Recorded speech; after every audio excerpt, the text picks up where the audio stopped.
Actually, hindi ako pwede. Hindi.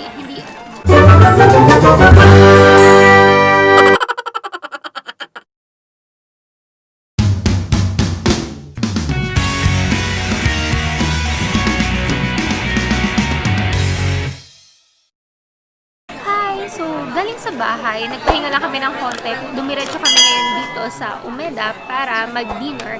And we decided to find a sushi restaurant na merong sushi conveyor. At napunta kami dito sa Sushi. We're gonna try to make a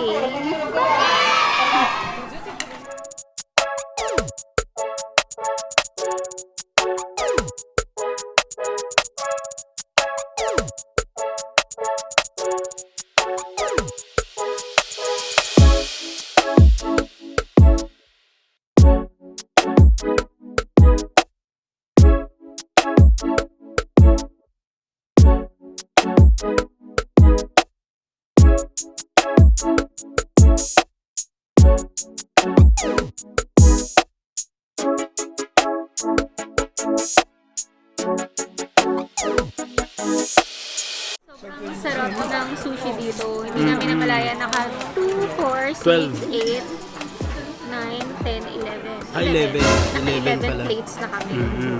In just, wala pa kaming 10 minutes yata dito nakaupo. Pero feel namin siguro dahil maliit ang tiyan namin, busog na kami. Pero may tatry pa kaming iba. And actually may mga orders pa kami. Tapos yun, ang dami ring tao dito. And ang saya-saya. Oo, actually sila rin nag-enjoy yung mga katabi namin. Ano sabi dito? Ang maganda rito, meron silang matcha tea. Yes. Kasama. Meron silang kasama, ano pa ba? Tubig.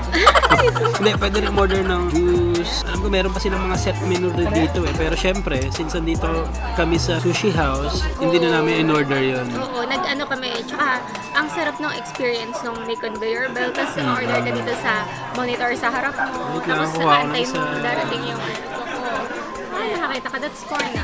Ay, ba't di siya angat mo? Gusto mo ba? Oo. Kumabit. Ako lang, babe. Okay.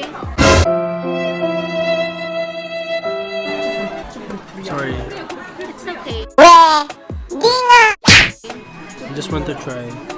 Ang sarap. Ang sarap. Kunti na lang mabubusog na kami. Nakakabusog siya kasi hindi mo na mamalayan. Ang dami mo ng kanin. Ang dami mo na nakukuha. Oo, tsaka puro kanin kasi yan. Pero ang pinakaantay ko is yung eel.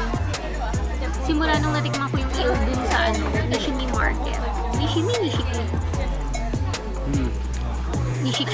Nishiki Market. Gusto ko na siya.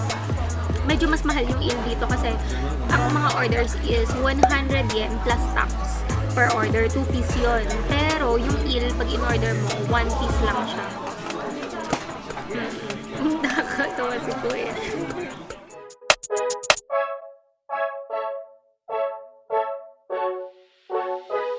A few moments later. Wala nang laman. Ang dami nang walang laman. Thank you. So, ito na yung eel. Isa lang siya, pero malaki yung eel. Then shrimp. Dahil hindi ako pwede sa shrimp. Hindi ako kain ng shrimp.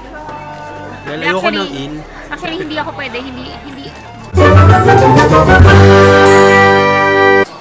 Dahil hindi ako pwede sa cheese, hindi ako kain itong shrimp niya kasi merong cheese. So, hindi ko rin siya bibigyan ng eel ko.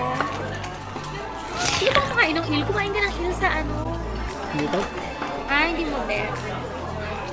Para kasing napakalinamnam niya para sa akin nung huli ko siya natikman. Parang lang siya, para sa isang isda na, yung isda kasi minsan pare-pareho lang ng lasa eh. Pero ito may linamnam siyang kakaiba.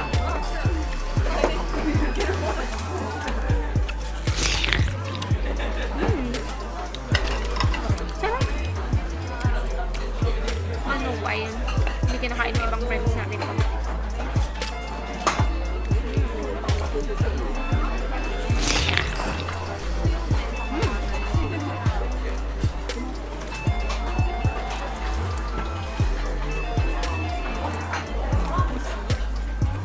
Sorry, babe.